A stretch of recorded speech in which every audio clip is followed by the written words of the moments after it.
Hi friends, പുതിയൊരു പ്രേമയിലേക്ക് എല്ലാവർക്കും സ്വാഗതം.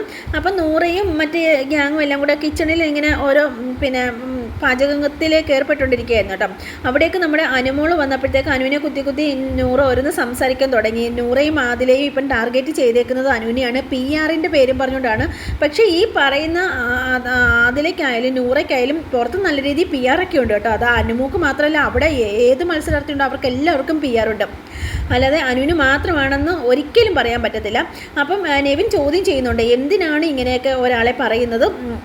നിങ്ങളുടെ കൂടെ നല്ല ഫ്രണ്ടായിട്ട് നടന്നിട്ട് അന്നേരം പറയുന്നു അത് ഞങ്ങൾക്ക് മാത്രം തോന്നിയ പോലെ അനുവിനും തോന്നണ്ടായോ എന്നൊക്കെ പറഞ്ഞിട്ട് അങ്ങോട്ടും ഇങ്ങോട്ടും സംസാരിക്കുന്നുണ്ട്.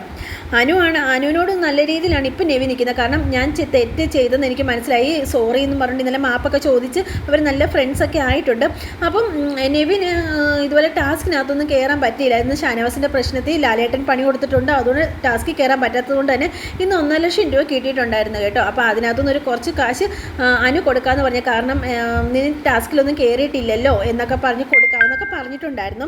പിന്നെ എന്താ പറയുക, PR പുറത്ത് ശരിക്കും നമ്മുടെ ആദിലേക്ക് നൂറയ്ക്കുണ്ട്. എന്തായാലും നിങ്ങളുടെ അഭിപ്രായങ്ങളും എല്ലാം കമൻ്റായിട്ട് രേഖപ്പെടുത്തുക.